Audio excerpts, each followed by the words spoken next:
Hello dears, UGC net ഓഗസ്റ്റിൽ നടക്കുന്ന retest examination എഴുതുന്നവരല്ലേ നിങ്ങൾ? ഇപ്പോഴും എക്സാമിന് വേണ്ടിയുള്ള പ്രിപ്പറേഷൻ സ്റ്റാർട്ട് ചെയ്തിട്ടില്ലല്ലേ? ഒരു മൂഡ് കിട്ടുന്നില്ല, പഠിക്കണോ വേണ്ട എന്ന് അറിയുന്നില്ല. ഇതൊക്കെയല്ലേ പ്രശ്നങ്ങൾ? ഒരുപാട് പേര് ഇത് പറഞ്ഞുകൊണ്ട് മെസ്സേജ് ചെയ്തിരുന്നു. ആക്ച്വലി എക്സാമിനേഷൻ ഇനിയും നടത്തുമോ ഇല്ലയോ എന്നൊക്കെ ചോദിച്ച് പലരും യൂട്യൂബിൽ പല വീഡിയോസും ഇടുന്നുണ്ടാവും. നിങ്ങൾ അതെല്ലാം കണ്ട് വളരെയേറെ ബുദ്ധിമുട്ടാവേണ്ട കാര്യമില്ല. നിലവിൽ എക്സാമിനേഷൻ നടത്തുമെന്നാണ് NTA അറിയിച്ചിട്ടുള്ളത്. അതുപ്രകാരം ഓഗസ്റ്റിലെ ഡീറ്റെയിൽഡ് ആയിട്ടുള്ള ടൈം ടേബിളും വന്നു കഴിഞ്ഞിട്ടുണ്ട്. അതുകൊണ്ട് നിങ്ങൾ ഇരുന്ന് പഠിക്കുക. എത്ര മാക്സിമം നിങ്ങൾ റിവൈസ് ചെയ്തുകൊണ്ട് നിങ്ങൾ ഇതുവരെ പഠിച്ച ഭാഗങ്ങൾ നിങ്ങൾക്ക് റിവൈസ് ചെയ്യാൻ പറ്റുമോ അത്രയും മാക്സിമം റിവൈസ് ചെയ്യുക. മാക്സിമം പ്രാക്ടീസ് ക്വസ്റ്റ്യൻസ് ചെയ്യുക.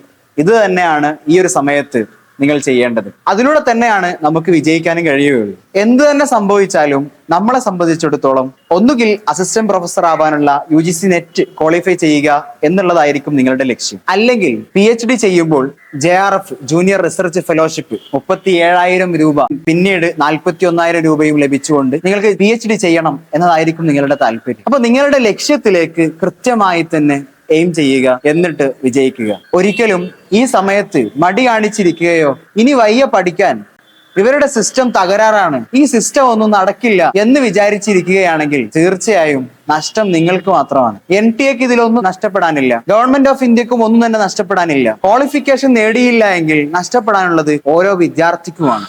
അതുകൊണ്ട് ഈ സമയം അത്രമേൽ പ്രയോജനപ്പെടുത്തിക്കൊണ്ട് തന്നെ, അത്രമേൽ പ്രധാനമാണെന്ന് ചിന്തിച്ചുകൊണ്ട് തന്നെ ഈ സമയം നിങ്ങൾ യൂട്ടിലൈസ് ചെയ്യുക. എന്നാൽ നിങ്ങൾക്ക് വിജയം കൈവരിക്കാനാവും. സാധാരണയായി ഒരുപാട് പേർ ചോദിക്കുന്ന ചില സംശയങ്ങളുണ്ട്. അതിൽ ചിലതിനെല്ലാം നമുക്കിപ്പോ മറുപടി പറയാം. ഉറപ്പുള്ള ഉത്തരങ്ങൾ മാത്രം തരാം.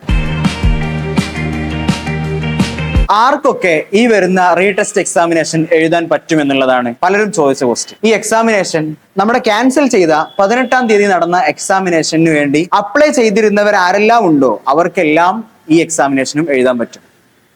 അന്ന് എഴുതിയവർക്കെല്ലാം എഴുതാൻ പറ്റുമെന്നാണോ? അല്ല, എഴുതിയവർക്ക് മാത്രമല്ല, അന്ന് അപ്ലൈ ചെയ്തവർക്ക് എല്ലാവർക്കും ഈ റീടെസ്റ്റ് എക്സാമിനേഷൻ എഴുതാൻ പറ്റും. അപ്പൊ ഇനി നിങ്ങൾ പുതുതായിട്ട് ഒരിക്കൽ കൂടെ അപ്ലൈ ചെയ്യേണ്ട ആവശ്യവും ഇല്ല. നിങ്ങൾ ഓൾറെഡി അപ്ലൈഡ് ആണ്, നിങ്ങൾക്ക് ഈ എക്സാമിനേഷൻ എഴുതാനും പറ്റും. സോ സീരിയസ് ആയിട്ട് തന്നെ പ്രിപ്പയർ ചെയ്ത് ഈ എക്സാമിനേഷൻ എഴുതുക.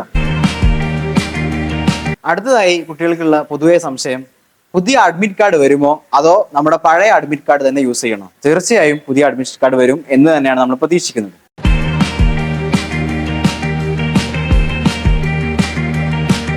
എക്സാം സെന്ററിനെ കുറിച്ചും സംശയമുണ്ട്. എക്സാം സെന്റർ ഇനി ചേഞ്ച് ചെയ്യാൻ പറ്റുമോ, പുതിയ എക്സാം സെന്റർ വരുമോ എന്ന്. നമ്മൾ പ്രതീക്ഷിക്കുന്നത് എക്സാം സിറ്റി എന്ന് പറഞ്ഞിട്ട് ആദ്യം ഒന്ന് വരികയും പിന്നീട് നമുക്ക് മെയിൽ ചെയ്തുകൊണ്ട് അത് എഡിറ്റ് ചെയ്യാൻ പറ്റുന്ന ഒരു ഓപ്ഷൻ ഉണ്ടാവും എന്നാണ് നമ്മൾ പ്രതീക്ഷിക്കുന്നത്.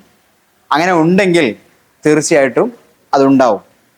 അതുപോലെ എക്സാം സെന്ററും നേരത്തെയുള്ള എക്സാം സെന്റർ ആയിരിക്കില്ല തീർച്ചയായിട്ടും ഇനിയുള്ള എക്സാം സെന്റർ. കാരണം എല്ലാവർക്കും അറിയാവുന്നതുപോലെ തന്നെ നേരത്തെ നമ്മൾ എക്സാമിനേഷൻ എഴുതിയത്, ജൂണിൽ നമ്മൾ എക്സാമിനേഷൻ എഴുതിയത് OMR ഷീറ്റിലാണ്.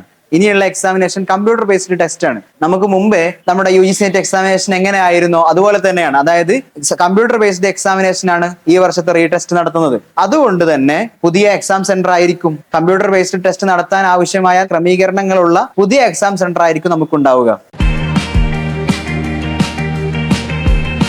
മാർക്ക് അറിയാൻ പറ്റുമോ ഇല്ലേ എന്നുള്ളത് പൊതുവെ പല കുട്ടികളും ഇത് ചോദിച്ചിട്ടുണ്ടായിരുന്നു. നേരത്തെയുള്ള എക്സാമിനേഷൻ എല്ലാവർക്കും ഒരേ സമയത്ത് എക്സാമിനേഷൻ നടക്കുകയാണ്.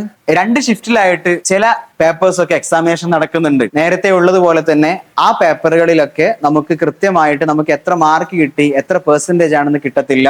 നമുക്ക് പെർസെന്റൈലായിരിക്കും ഉണ്ടാവുക. കാരണം 2 ഷിഫ്റ്റും തമ്മിൽ നോർമലൈസ് ചെയ്യേണ്ടതുള്ളത് കൊണ്ട്. അല്ലാത്ത ഒരു ഷിഫ്റ്റിൽ മാത്രം നടക്കുന്ന എക്സാമിനേഷനുകൾ അതിന് കൃത്യമായിട്ട് നമുക്ക് പെർസെന്റേജ് മാർക്ക് കിട്ടുകയും ചെയ്യും. അപ്പോൾ ഇതാണ് നമ്മുടെ ഈ ഒരു സിസ്റ്റം.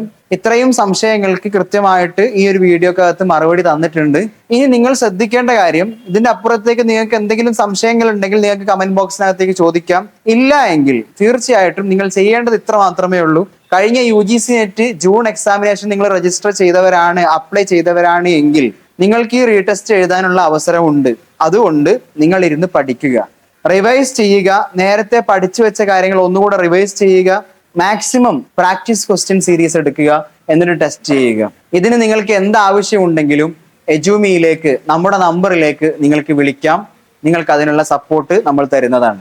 ഏറ്റവും പ്രധാനപ്പെട്ട് നിങ്ങൾ ചിന്തിക്കേണ്ട കാര്യം എന്ന് പറഞ്ഞാൽ നിങ്ങളുടെ ഭാവിയാണ്. UGC നെറ്റ് ക്വാളിഫൈ ചെയ്ത് അസിസ്റ്റന്റ് പ്രൊഫസർ ആവാൻ താല്പര്യത്തോടുകൂടെ, വളരെ താല്പര്യത്തോടുകൂടെ വരുന്ന കുട്ടികളാണ്. അതുപോലെ തന്നെ JRF ക്വാളിഫൈ ചെയ്തുകൊണ്ട് PhD ചെയ്യുമ്പോൾ നിങ്ങൾക്ക് ഫെലോഷിപ്പ് കിട്ടണമെന്ന് താല്പര്യമുള്ള കുട്ടികളാണ്. അങ്ങനെയാണെങ്കിൽ തീർച്ചയായിട്ടും നിങ്ങൾ നിങ്ങളുടെ സമയത്തെ ഉപയോഗിച്ചുകൊണ്ട് പഠിക്കുക. അല്ലാതെ അതിനപ്പുറത്തേക്കുള്ള കാര്യങ്ങളിൽ നിങ്ങൾ വ്യാകുലപ്പെടേണ്ട ഒരു കാര്യവും ഇല്ല. ഇപ്പോഴും നിലവിൽ ചില ആളുകളൊക്കെ കോടതിയിൽ റീടെസ്റ്റ് എക്സാമിനേഷൻ നടത്തുന്നതിനെതിരെ കൊടുത്തിട്ടുണ്ട് എന്നാണ് അറിയാൻ കഴിഞ്ഞത്. എന്ന് വിചാരിച്ച് അതുമായി വരുന്ന ന്യൂസുകളിലേക്ക് നിങ്ങൾ കണ്ണു നട്ടിരിക്കുന്നതിന് പകരം നിങ്ങളുടെ എക്സാമിനേഷന് എത്രമാത്രം ഇനിയും സ്കോർ ചെയ്യാൻ വേണ്ടി പഠിക്കാൻ പറ്റുമോ അത്രയും പഠിച്ചിരിക്കുക. അതാണ് ഏറ്റവും പ്രധാനമായിട്ട് ഓരോ വിദ്യാർത്ഥികളും ഇനി ചെയ്യേണ്ടത്. So study well.